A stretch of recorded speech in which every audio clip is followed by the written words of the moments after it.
Good morning, नमस्कार, प्रणाम, सुप्रभात आप सभी लोगों को। मैं जैन दर्शन पढ़ा रही हूँ। जैन दर्शन में द्रव्य मीमांसा के बारे में मैं आपको बता रही हूँ। जैसे द्रव्य मीमांसा में मैंने आपको बताया कि जो है द्रव्य के दो प्रकार हैं, अस्तिकाय और अनस्तिकाय। और इसी अस्तिकाय के अंतर्गत जीव और अजीव ये दोनों आते हैं। अब आइए मैं आज के अपने इस वीडियो में मैं आपको बताती हूँ कि ये जीव और अजीव क्या हैं। मतलब ये आत्मा का सिद्धांत है, जीव और अजीव, जैन दर्शन में। ठीक, तो देखिए जैन दर्शन में जो है जीव क्या है। जीव का मतलब है क्या? जीव देखिए ये अस्तिकाय द्रव्य है, मतलब अस्तिकाय द्रव्य है। जीव वह है जिसमें विस्तार होता है, ये स्थान घेरता है और शरीर युक्त होता है। ठीक है, जीव का तात्पर्य आत्मा से होता है। ठीक, जीव का तात्पर्य आत्मा से होता है। जीव जो है जीव का जो है चेतन युक्त जीव है। चेतना होती है, तो जहाँ चेतना जिसमें होती है वो आत्मा है। आत्मा में ही चेतना होती है, शरीर में चेतना नहीं होती है। देखिए वे सभी द्रव्य जिनमें चेतना है वो जीव हैं। ठीक, जिसमें चेतना है, जिसमें प्राण वायु है, ठीक, तो वो सभी क्या हैं? वो जीव हैं। चैतन्य आत्मा का स्वरूप धर्म है। ठीक, चैतन्य जो है, चेतना जो है, आत्मा का कैसा धर्म है? जो स्वरूप धर्म है। इस तरह हम देखते हैं कि जैन दर्शन में जीव जो है वो एक तरह से चेतन द्रव्य है। ठीक है, ये आत्मा का सिद्धांत है। तो जीव द्रव्य जो होता है, ये जीव जो है ये द्रव्य नित्य और चेतन है। यह अभौतिक है, यह शरीर और इंद्रिय से भिन्न है। जीव ज्ञाता, कर्ता और भोक्ता है। इसमें ज्ञान और दर्शन मतलब प्रत्यक्ष के गुण रहते हैं। चैतन्य जीव का आगंतुक धर्म नहीं वरन स्वरूप है, जबकि न्याय वैशेषिक चैतन्य को आत्मा का आगंतुक धर्म मानता है। जैन जीव को कर्ता भोक्ता मानते हैं, किंतु सांख्य पुरुष को उदासीन और अकर्ता मानता है। इस तरह हम देखते हैं कि जैन दर्शन में जीव का जो है, जीव एक द्रव्य है, चेतन द्रव्य है। ठीक है, ये जो है इसी को जो है हम आत्मा कहते हैं। ठीक, तो आइए देखते हैं कि जीव की क्या विशेषताएं हैं। देखिए ये आगंतुक धर्म कौन कहता है? न्याय वैशेषिक में चेतना को आत्मा का जो है आगंतुक धर्म कहा गया। ठीक, जीव की विशेषताएं अब हम देखें कि जीव की विशेषता क्या है। तो देखिए ज्ञाता, जीव आत्मा विषयों का ज्ञान प्राप्त करता है, स्वयं ज्ञान का विषय नहीं बनता। ठीक है, जीव आत्मा जो है विषयों का ज्ञान प्राप्त करता है, चीज़ों की जानकारी लेता है, स्वयं जो है वो स्वयं ज्ञान का विषय नहीं बनता है। ठीक, तो इस तरह देखिए। और क्या है? कर्ता, कर्ता मतलब जीव कर्म करता है। ठीक, कर्ता मतलब जो करने वाला होता है, जो कर्म करता है उसी को कर्ता बोलते हैं। ठीक, फिर देखिए क्या है? भोक्ता। ठीक है, ये जैसे कर्ता हो गया डावर, भोक्ता हो गया एक्सपेरिएंट। ठीक, तो जीव अपने कर्मों का फल भोगता है। ठीक, जीव क्या है? करता है, कर्म करता है। जो कर्म करता है, कर्म के फल स्वरूप जो फल प्राप्त होता है उसी को जीव क्या करता है? भोगता है। तो ये जीव की विशेषता है। जीव की विशेषताएं और क्या है? देखिए, जीव नित्य है और यह शरीर से भिन्न है। चार्वाक के देहात्म का खंडन करता है। ठीक, तो जैन दर्शन क्या करता है? चार्वाक के देहात्मवाद का खंडन करता है। जीव चेतन और स्थायी द्रव्य है, जबकि शरीर क्या है? पुद्गल है।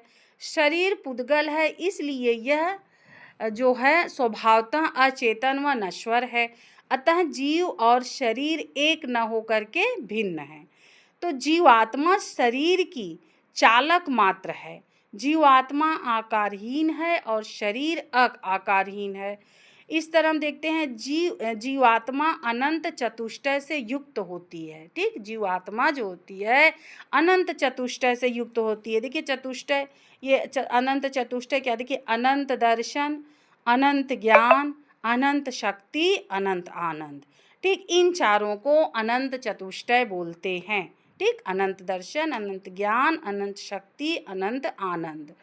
अब देखिए संसार में जीवात्मा संख्यात्मक रूप से अनेक है, ठीक है। संसार में जो जीवात्मा है यदि संख्या के रूप में हम देखो तो ये अनेक प्रकार से बहुत है। जैसे कि ये कौन कहता है, न्याय, सांख्य और पाश्चात्य दार्शनिक लाइब्निज इस मत को स्वीकार करते हैं, ठीक है।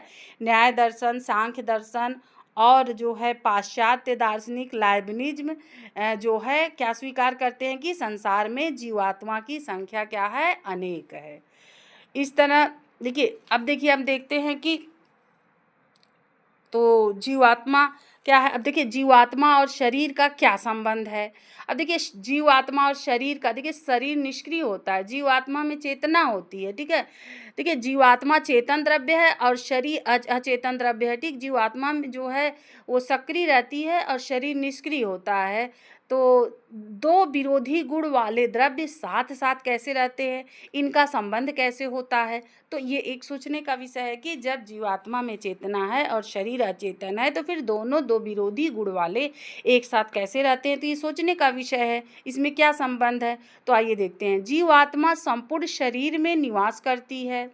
यह शरीर की परिणामी है, अर्थात जो है जिस शरीर में रहती है उसी का आकार धारण कर लेती है। क्या करने का तात्पर्य कि जो जीवात्मा होती है वो शरीर में निवास करती है। यह शरीर की परिणामी अर्थात जिस शरीर में रहती है उसी का आकार क्या करती है, धारण कर लेती है। मतलब ये जहाँ जाती है, चाहे जिस शरीर में जाएगी उसी के अनुरूप अपने को परिवर्तित कर लेती है, वही आकार धारण कर लेती है। संकुचनशीलता और प्रसरणशीलता जीवात्मा के गुण हैं। जीवात्मा के गुण क्या हैं, संकुचनशीलता और प्रसरणशीलता, ठीक। तो एक सुविधा की दृष्टि से यदि देखें तो अचेतन शरीर भी स्थान घेरता है और आत्मा भी स्थान घेरती है। तो शरीर के अंदर जीवात्मा कैसे रहती है, ठीक है। तो इसमें प्रश्न उठेगा ना कि जो है अचेतन शरीर भी स्थान घेरती है और आत्मा भी स्थान घेरता है, तो शरीर के अंदर जीवात्मा कैसे रहती है। तो जैन दार्शनिकों का उत्तर दीपक का उदाहरण है। जैसे दीपक होता है ना, दीपक में तेल डालिए, बत्ती डालिए, उसको जलाइए तो वो जलता है। तो उसको तेल व बत्ती चाहे जहाँ पड़ जाएगा तो उसी के आकार में तेल फैल जाएगा, दीपक वैसे ही जलेगा, वैसे उजाला करेगा। तो वैसे ही जीवात्मा भी होती है, जिस शरीर में जाती है उसी के अनुरूप अपना आकार जो है धारण कर लेती है। इस तरह देखिए शरीर जीवात्मा शरीर के बंधन में क्यों पड़ती है। तो यदि ऐसा है तो फिर प्रश्न उठता है कि जीवात्मा जो है शरीर के बंधन में क्यों पड़ती है। जीवात्मा मतलब जो आत्मा जो होती है तो ये शरीर रूपी बंधन में क्यों पड़ती है, ये स्वतंत्र क्यों नहीं हो जाती। तो देखिए इसमें जो है क्या कहते हैं, जो है कहा जाता है कि जैन दर्शन क्या कहता है, बंधन का कारण यानी क्रोध, लोभ, मोह, गर्भ, ठीक। ये जो बंधन के कारण क्या है, क्रोध है, लोभ है, मोह है, माया है, सब है, तो होते हैं जो पुद्गल के कणों को अपनी ओर आकर्षित करते हैं। यही पुद्गल कण शरीर का निर्माण करते हैं जिसे जीवात्मा धारण करती है, ठीक है। तो ये जो लोभ, क्रोध, मोह, माया है होती है, जो पुद्गल के कणों को अपनी ओर आकर्षित करते हैं, यही पुद्गल शरीर का निर्माण करते हैं जिसे जीवात्मा धारण करती है। तो इस तरह हम देखते हैं कि ये जो जीव जो हैं, जीवात्मा जो है इस तरह जो कार्य करती है। देखिए एक चीज़ बार बार आ रहा है इसमें कि पुद्गल, तो पुद्गल क्या है, तो मैं आपको बता दूं पुद्गल क्या है। देखिए पुद्गल जो है, पुद्गल का अर्थ होता है वह जिसमें संयोग और वियोग हो सके, ठीक। जड़ में संयोग और विभाग दोनों संभव है। किसी जड़ तत्व का विभाग करते हैं तब जो है जहाँ पर उसका विभाग संभव नहीं हो, जड़ की ऐसी स्थिति का नाम जो है अणु होता है, ठीक। जहाँ पर देखिए ये जो पुद्गल होते हैं, ये पुद्गल पुद्गल कितने प्रकार के हो जाएंगे फिर? 2 प्रकार के। पुद्गल क्या है कि पुद्गल में संयोग और वियोग हो सकते हैं, ठीक है। तो किसी जड़ तत्व का विभाग करते करते जब हम ऐसी स्थिति पर पहुँचे हैं जहाँ उसका विभाग संभव नहीं है, ठीक। जब हम ऐसी स्थिति पर पहुँचेंगे जहाँ पर उसका विभाग संभव नहीं है, तो जड़ की ऐसी स्थिति का नाम अणु कहलाता है। अणुओं के संयोग से ही जड़ पदार्थ का निर्माण होता है। इसे ही जैन दर्शन में संघात कहते हैं। इस प्रकार हम देखते हैं पुद्गल के 2 भेद हो गए, एक अणु हो गए, दूसरा संघात हो गए। पुद्गल का सबसे छोटा भाग जो होता है वही अणु कहलाता है, ठीक। तो पुद्गल क्या है? ये अजीव हैं, ठीक है, अजीव हैं और स्पर्श गंध रूप गुणों से युक्त होते हैं ये पुद्गल, ठीक। तो इस प्रकार जो है, आइए हम देखते हैं कि ये जीव के प्रकार, जीव कितने प्रकार के होते हैं, ठीक।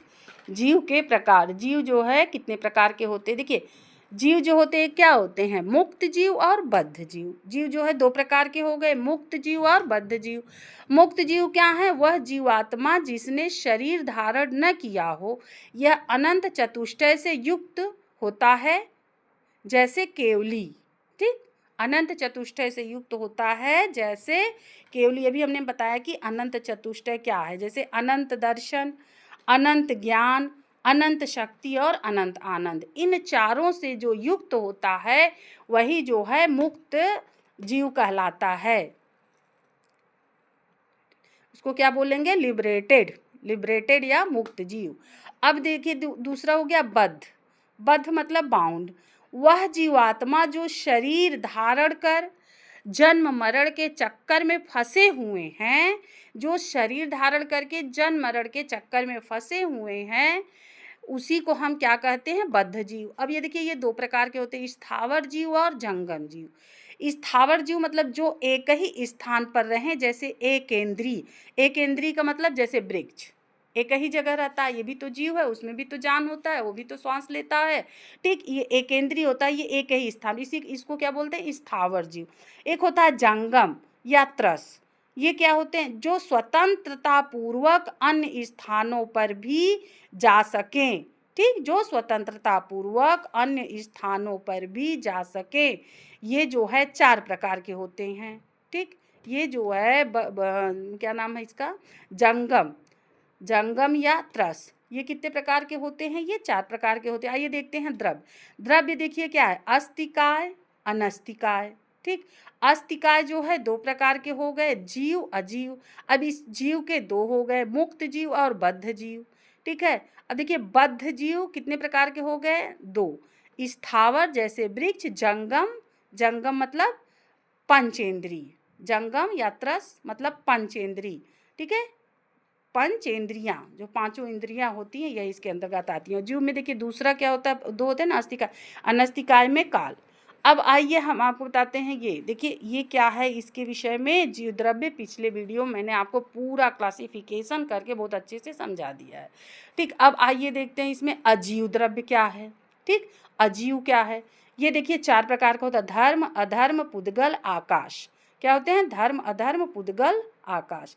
अब देखिए धर्म ऐसा अजीव द्रव्य है जो जीव की गति में सहायक होता है, ठीक। धर्म जो है वो जीव की, जो ऐसा धर्म है जो अजीव की जो जीव की गति में सहायक होता है। धर्म ऐसा अजीव द्रव्य है जो जीव की गति में सहायक होता है, जैसे जल मछली की गति में सहायक है, वायु शब्द की गति में सहायक है, ठीक।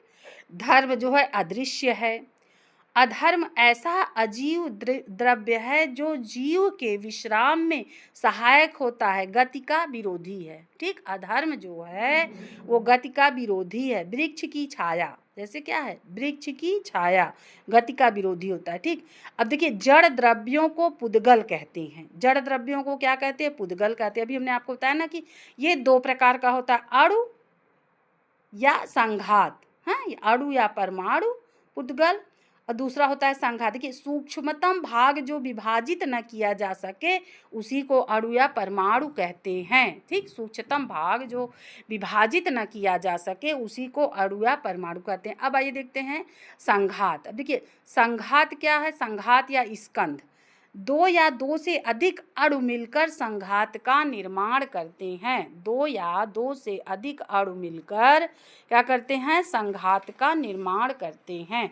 इस तरह हम देखते हैं कि पुद्गल, देखिए हमने बताया भी इसके पहले कि पुद्गल, देखिए पुद्गल कितने प्रकार के हो गए? 4 गुण इसके हो गए, स्पर्श, स्वाद, गंध और रूप। और एक पर्याय होता है जो मतलब शब्द है, ठीक है, पर्याय होता है, इसी को हम शब्द भी कहते हैं।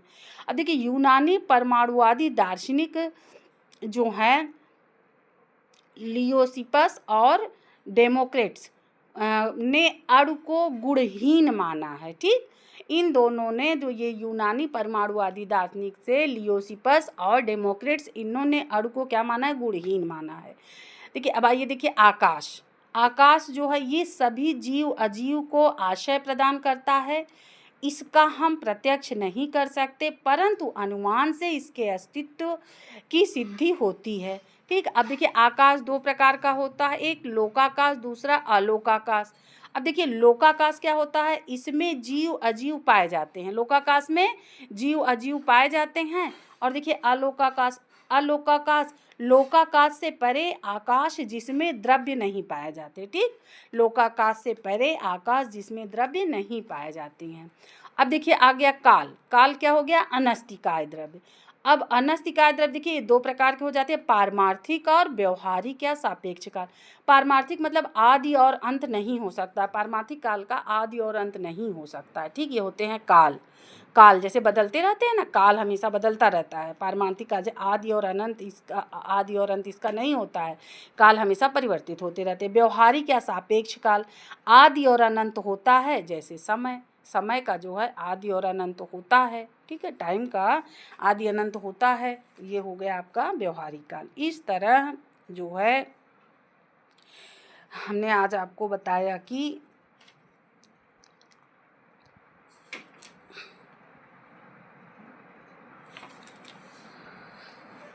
ये जीव और अजीव क्या हैं, यही जो है आत्मा का इनका जो है सिद्धांत है। जैन धर्म में जीव वही संकल्पना है जो संकल्पना हिंदू धर्म में आत्मा की है, ठीक।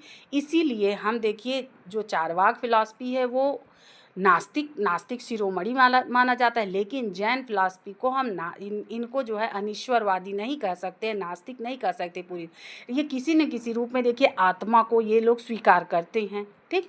तो इसलिए इनका जो ये सिद्धांत है, जो संकल्पना है हिंदू धर्म में आत्मा की जो है वही इनकी है। वास्तविक स्थिति यह है कि सत्ता एक ही है जिसे आत्मा और जीव के नाम से जाना जाता है। डॉक्टर राधाकृष्णन के अनुसार जैन धर्म में जीव शब्द का प्रयोग कई अर्थों में होता है। यह जीवन, प्राण शक्ति, आत्मा और चेतना आदि का जो है द्योतक है। जीव जीवंत अनुभव का नाम है जो कि बाह्य जगत के भौतिक पदार्थों से सर्वथा भिन्न है, ठीक। तो इसकी जो विशेषताएं हैं हमने आपको बताया है। क्या है? हो जाता है जो जीव की विशेषता जो है चेतन, जो है चेतना जीव का लक्षण है। जीव कर्ता, भोक्ता और ज्ञाता है। जीव नित्य है। जीव अनंत और भिन्न प्रकार के होते हैं, ठीक। जीव जो है अमूर्त किंतु साकार माना जाता है। जीव के विस्तार तथा जड़ के विस्तार में भेद है। इंद्रियों की संख्या के आधार पर जीवों का बंटवारा होता है। इस तरह आज हमने आपको जीव और अजीव मतलब जैन दर्शन में आत्मा के विषय में क्या कहा गया है, तो इसके विषय में मैंने आपको बताया। तो आशा करती हूँ ये चीज़ आपको बहुत अच्छे से समझ में आ गई होगी। तो एक चीज़ गीता में कहा गया है ना कि कर्मण्येवाधिकारस्ते मा फलेषु कदाचन मा कर्मफल हेतु भूर्मा ते संगो अस्तु कर्माणि। कहने का तात्पर्य क्या है? मेरा कर्म है, मेरा काम है अपना कर्म करना। मैं निस्वार्थ भाव से, मुझे मतलब अपने समझ से जो मुझे अच्छा लगता है आपके लिए मेहनत करके ये नोट्स बना करके मैं आपको प्रोवाइड कर रही हूँ, समझा रही हूँ, बता रही हूँ। आप लोग इसको किस रूप में लेते हैं, मेरे इस प्रयास को जो है आप सफल बनाइए, बस मेरा यही आपसे अनुरोध है। और अपने सुझाव भी दीजिए मैं और अच्छे से अच्छा कैसे कर सकूं, ठीक। तो आप लोगों से सविनय अनुरोध है कि मेरे इस वीडियो को लाइक करिए, सब्सक्राइब करिए, शेयर करिए करके आगे बढ़ाइए। थैंक यू, धन्यवाद।